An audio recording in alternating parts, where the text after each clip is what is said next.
नमस्कार दोस्तों, welcome to PK classes. दोस्तों, आज numerical on power station economics, power plant engineering में जिस प्रकार के न्यूमेरिकल्स अक्सर एग्जाम में पूछे जाते हैं, इसी टाइप के न्यूमेरिकल्स में से एक न्यूमेरिकल है आपका पावर स्टेशन इकोनॉमिक्स के ऊपर, जो RGPV 2008 फाइनल एग्जाम में पूछा गया है। तो न्यूमेरिकल्स के बारे में आज देखेंगे। इस न्यूमेरिकल्स को कैसे सॉल्व कर सकते हैं, कैसे सॉल्व किया जाता है, इसके बारे में बहुत ही सिंपल तरीके से समझेंगे। तो दोस्तों, सबसे पहले जैसे कि हमको प्रॉब्लम को रीड करना है, सबसे पहले आपको प्रॉब्लम पढ़ना और उसमें क्या क्या दिया हुआ है इसके बारे में पता होना बहुत ही आवश्यक है। तो दोस्तों, जो भी छात्र पीके क्लासेस में फर्स्ट टाइम है, जो अभी भी पीके क्लासेस से नहीं जुड़े हैं, वो चैनल को सब्सक्राइब करें एंड वीडियो को लाइक करें। तो न्यूमेरिकल प्रॉब्लम है, a 2000 megawatt thermal power station, 2000 megawatt का thermal power station supply power to a system, जो पावर के लिए सप्लाई करता है सिस्टम को, having maximum and minimum demand of 1900 megawatt and 1200 megawatt respectively in a year. Means maximum demand and minimum demand जिसकी है 1900 megawatt maximum है, 1200 megawatt minimum है, किसमें? पूरे साल के अंदर, इन अ ईयर। तो by assuming the load duration curve to be a straight line over a year, means जो लोड ड्यूरेशन कर्व है उसमें हमारी स्ट्रेट लाइन है पूरे ईयर में। ठीक, फाइंड आपको करना है load factor, capacity factor and reverse reserve factor. तो यहां सबसे पहले आपको प्रॉब्लम में आइडेंटिफाई करना है कि क्या क्या हमारे लिए गिवन है। जैसे कि ये 2000 मेगावाट की कैपेसिटी क्या है, मींस इसकी जो रेटेड कैपेसिटी है या प्लांट की जो क्षमता है वो कितनी है? 2000 megawatt. Capacity of the plant कितनी है? 2000 मेगावाट। मैक्सिमम डिमांड कितनी है? 1900 मेगावाट, जो कि प्रॉब्लम में दिया हुआ है, क्योंकि मैक्सिमम 1900, मिनिमम जो है वो 1200 मेगावाट की है। अब इसमें एज्यूम करने के लिए लोड ड्यूरेशन कर्व में स्ट्रेट लाइन एज्यूम करना है, तो सबसे पहले हम लोड ड्यूरेशन कर्व को ड्रा करेंगे, तो जिसमें वर्टिकल एक्सिस पे भी represented load on megawatt and on horizontal भी रिप्रेजेंट टाइम इन आवर्स। ठीक, अब यहाँ पे जो 8760 आवर्स हैं, ये हैं आपके 365 डेज के, मीन्स ये कंप्लीट एक साल में 365 दिन, और 365 में आप 24 का मल्टीप्लाई करेंगे तो आपका 8760 है, जो कि निकल के आएगा। तो मीन्स आप यहाँ से 365 इंटू 24 जैसे आप करते हैं तो 8760 ये आपका निकल के आएगा।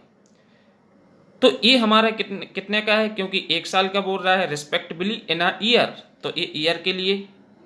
तो सबसे पहले हमारा मिनिमम जो है वो कितना है? 1200 है। इसके बाद मैक्सिमम आपका जो गया है वो है 1900।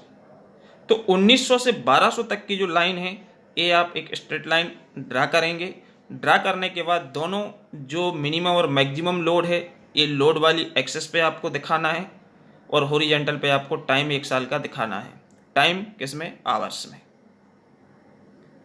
ठीक, इसके बाद सबसे पहले हम फाइंड करेंगे एनर्जी सप्लाई पर ईयर, एक साल में टोटल कितने मात्रा में जो एनर्जी है वो सप्लाई होती है। तो जैसे कि आपको मालूम है, जो हमारा 0 से लेके 1200 तक का लोड ड्यूरेशन कर्व में हमारा जो है, ये बन रहा है रेक्टेंगल, और रेक्टेंगल का एरिया आपको पता होता है क्या होता है? Length into breadth. तो मीन्स 1200 इंटू 8760 हो जाएगा किसका? फर्स्ट वाले पोर्शन का एरिया। मीन्स यहाँ पे आपका जो इसका एरिया है, ये हमारा कितना है? 1200 इंटू 8760 प्लस अब हमारा ऊपर वाला जो बन रहा है 1200 से लेके 1900 तक, ये हमारा बन रहा है ट्रायंगल। तो ट्रायंगल का आप जानते हो 1/2 A into B, area into breadth या हाइट बोल सकते हैं। तो यहाँ पे आपका 1/2, 1900 में से हमको सबसे पहले 1200 माइनस करेंगे तो हमें ये बीच का मिल जाएगा 700, जो 1200 से लेके इंक्रीज होके 1900 तक जा रहा है। ठीक है, तो हम यहाँ पे 1/2 1900 माइनस 1200 इनटू इसका भी आपका जो समय है वो आपका कहाँ से स्टार्ट हो रहा है, पूरे साल से स्टार्ट हो रहा है, होल ऑफ द ईयर। तो इसमें भी मल्टीप्लाई इंटू 8760, जो कि एक साल का आवर्स में समय होता है, 365 इंटू 24 वाला। ठीक, नाउ जैसे इसको आप कैलकुलेट करेंगे तो कैलकुलेट करने पे आपको ये वाला तो ट्रायंगल है, तो दोनों के एरिया को आपने ऐड कर लिया और टोटल एनर्जी साल की आपको फाइंड करना है। तो आपकी जो एनर्जी है वो एनर्जी निकल के आएगी कितनी, 13578,000 मेगावाट आवर्स। ये आपने कंप्लीट ईयर में कितनी एनर्जी सप्लाई हो रही है वो आप सबसे पहले फाइंड करोगे। देन इसके बाद आपको एवरेज लोड निकालना पड़ेगा। तो एवरेज लोड आपका जो होता है एरिया अंडर लोड कर्व अपान 8760, मीन्स एवरेज निकालना कि साल का एवरेज कितना आएगा। यदि टोटल लोड एक साल में इतना है तो एवरेज लोड कितना होगा। तो एक साल में आपके जो टोटल आवर्स होते हैं उसको आपने 8760 से डिवाइड करोगे तो आपका जो एवरेज लोड निकल के आता है वो 1550 होगा, जैसे कि आप कैलकुलेट कर सकते हैं। इसके बाद आपको फर्स्ट आंसर पूछ रहा है लोड फैक्टर। लोड फैक्टर जो होता है it is the ratio of average load upon maximum demand. तो एवरेज लोड जो आपने कैलकुलेट किया है वो तो है 1550, क्योंकि एक साल का आपने एवरेज निकाल लिया, टोटल जो एनर्जी थी उसको हम एक साल के समय से डिवाइड कर देंगे तो हमें एवरेज के मतलब इतना, तो हमको 24 hours whole of the year 1550 है जो एवरेज चाहिए ही चाहिए। ठीक है, ये तो एवरेज है, मतलब इस पे तो इतना लोड तो हमेशा रहेगा, लेकिन समय के हिसाब से कभी भी घट सकता है, बढ़ सकता है, लेकिन एवरेज जो है वो 1550 मेगावाट आपका लोड आएगा। ठीक, अब जैसे आप एवरेज लोड अपान मैक्सिमम डिमांड, तो मैक्सिमम डिमांड आपकी प्रॉब्लम में दी है 1900, क्योंकि आप ग्राफ में भी लोड ड्यूरेशन कर्व में भी देख सकते हैं मैक्सिमम जो डिमांड है वो कितनी है 1900।